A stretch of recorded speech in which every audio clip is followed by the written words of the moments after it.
¿Alguna vez nos hemos puesto a pensar si el crimen es puro caos? O sí, tal vez hay un código, un patrón oculto detrás de todo.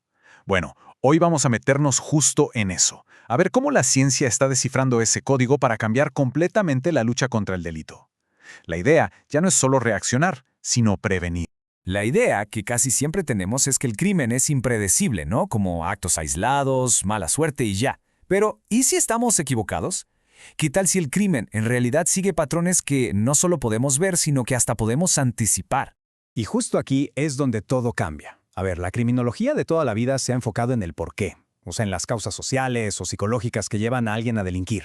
Y claro, esa es una pregunta importantísima.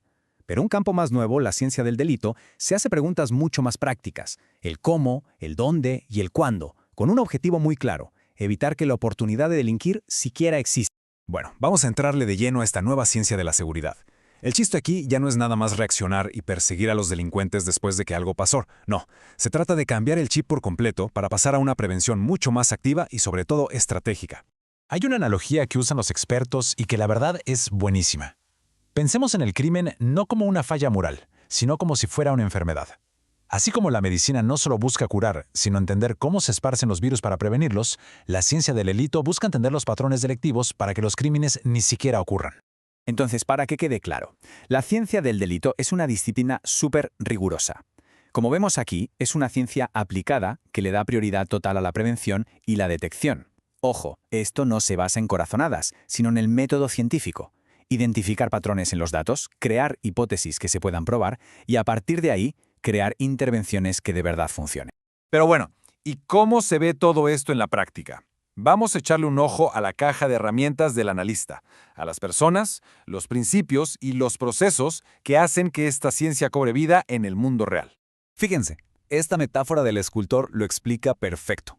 A veces, el analista es como alguien que junta pedacitos de arcilla, o sea, datos sueltos, para construir un patrón. Eso se llama razonamiento inductivo.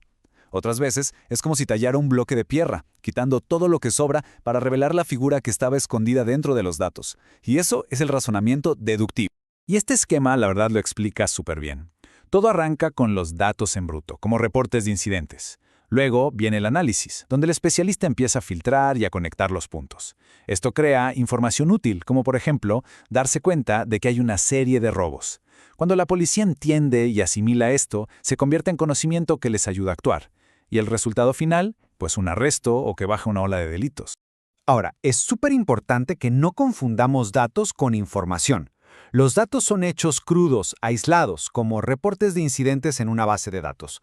Por sí solos no dicen mucho. La información, en cambio, es cuando esos datos ya se analizaron para encontrar un patrón.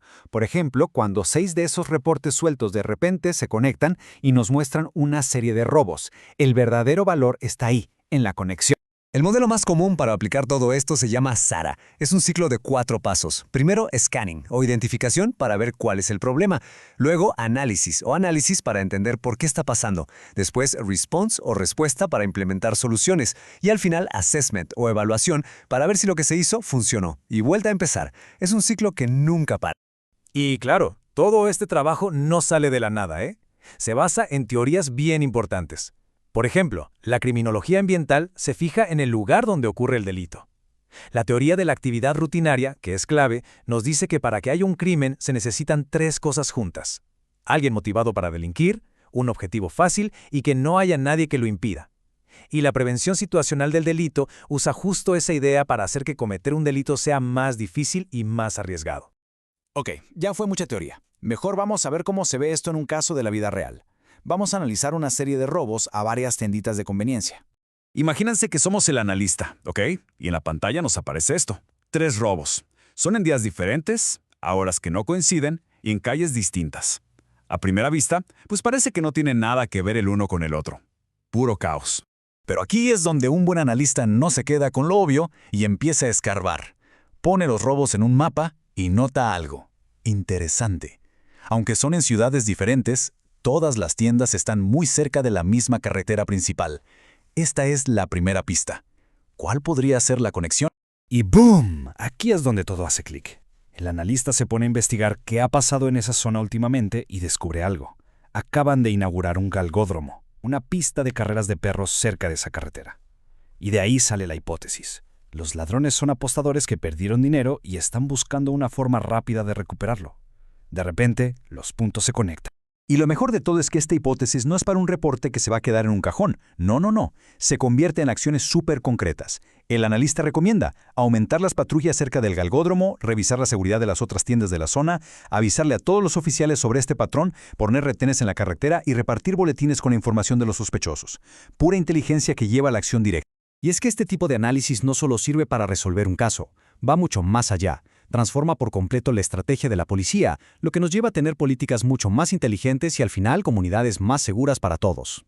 Y esto lleva a una pregunta bien interesante para los departamentos de policía. ¿A quién ponemos a hacer este trabajo? ¿A un oficial de carrera o a un analista civil? Un oficial, pues, conoce la zona y tiene credibilidad con sus compañeros, pero quizá lo cambien de puesto en cualquier momento. Un civil, por otro lado, suele ser un profesional que se queda a largo plazo y se vuelve un súper experto, aunque al principio le falte ese conocimiento de calle. Es un balance bien importante. Una vez que se tiene una unidad de análisis fuerte, la policía puede empezar a pensar de otra manera, a jugar en otra liga, por así decirlo.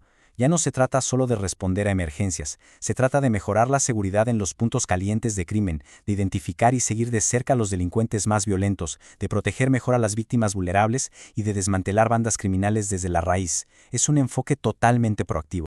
Entonces, cuando vemos hacia dónde va la prevención del delito, el camino es bastante claro. Se trata de convertir ese aparente caos de la criminalidad en una claridad que nos permita actuar de forma mucho más inteligente y efectiva. Si nos quedamos con una sola cosa, que sea esta. El análisis delictual agarra esas montañas de datos en bruto, que al final son solo ruido, y las convierte en inteligencia enfocada y útil.